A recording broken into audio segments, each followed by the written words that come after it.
تبوک کے موقع پر جب مال کا کہا گیا تو ابو بکر رضی اللہ تعالیٰ عنہ نے گھر کا سارا مال لا کے نبی علیہ السلام کی خدمت میں پیش کر دیا۔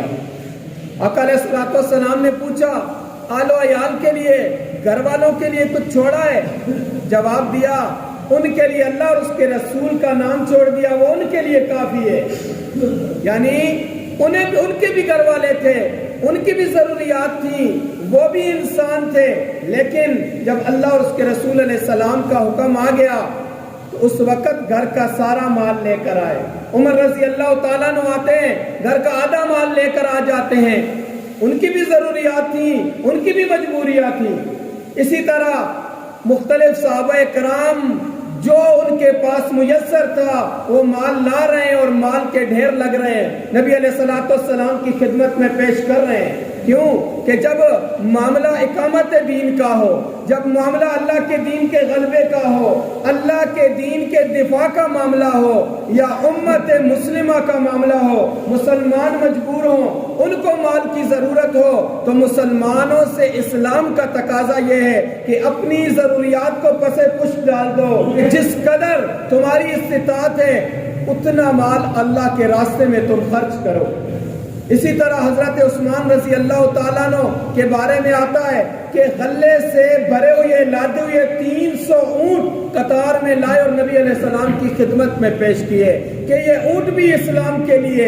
یہ اونٹ بھی اقامت دین کے لیے وقف ہیں، اور ان کے اوپر جو ساز و سامان ہے وہ بھی اقامت دین کے لیے ہے۔ اور اسی پر اکتفا نہیں کیا بلکہ 10,000 اشرفیاں نقد نبی علیہ السلام کی خدمت میں پیش کی۔ صحابہ کرام کہ جو بالکل نادار تھے، جن کے پاس کچھ بھی نہیں تھا، انہوں نے دن بھر مزدوری کی، رات بھر مزدوریاں کی، اور جو مزدوری کے طور پر مال ملا وہ نبی علیہ السلام کی خدمت میں لا کر پیش کر دیا۔ یہ انفاق تھا ان لوگوں کا کہ جب وہ ایمان لائے، خالص ایمان اختیار کیا، اللہ اور اس کے رسول علیہ السلام کے احکامات کو ہر چیز پر ترجیح دی، تو پھر ایسے لوگوں کے لیے اللہ تعالیٰ نے جنت کی بشارتیں سنائی ہیں۔ تو یہاں پر بھی فرما دیا مثل الذین ينفقون اموالهم، مثال ان لوگوں کی جو اپنے مال خرچ کرتے ہیں۔ اگر ہم اپنے مال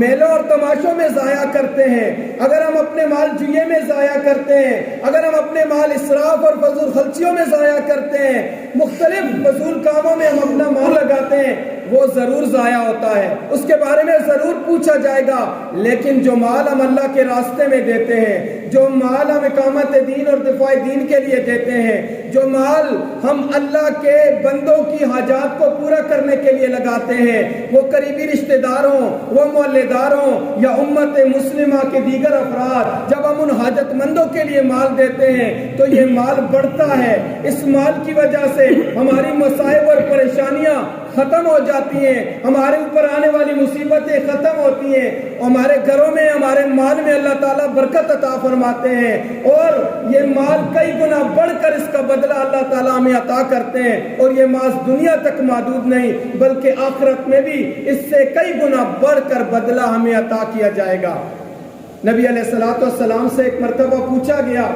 کہ کون سا صدقہ افضل ہے؟ آقا علیہ السلام نے فرمایا، یہ حدیث کا مفہوم ہے کہ ایک مجبور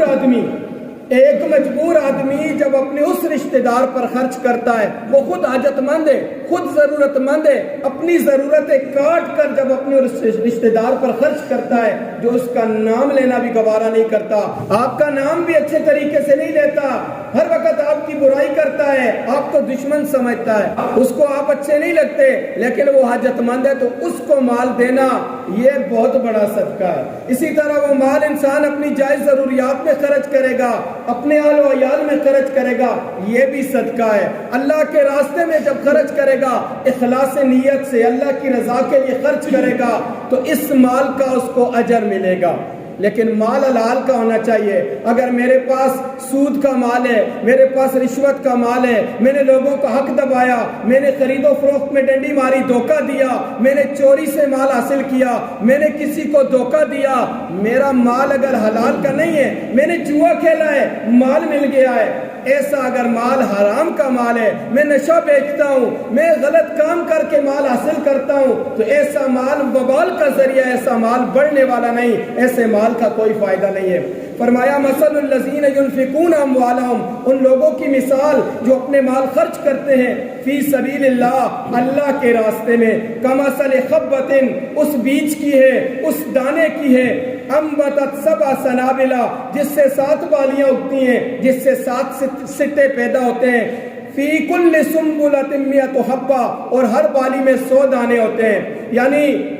ہر بالی میں 100 دانے یا اس سے بڑھ کر دانے۔ کبھی ہم گندم کے دانے دیکھتے ہیں، ایک دانہ ایک بیج بوتے ہیں، کئی گنا بڑھ کر ہمیں ملتی ہے۔ ہم باجرہ بوتے ہیں، ہزاروں کی تعداد میں بیج اس سے بڑھ کر ہمیں ملتے ہیں۔ ہم مکئی لگاتے ہیں اور ہزاروں کی تعداد میں بڑے ہوئے بیج ہمیں ملتے ہیں۔ ہم فروٹ، ہم دیگر اشیاء جب بوتے ہیں، ایک بیج سے کئی گنا بڑھ کر جس طرح اللہ تعالیٰ وہ دیتا ہے،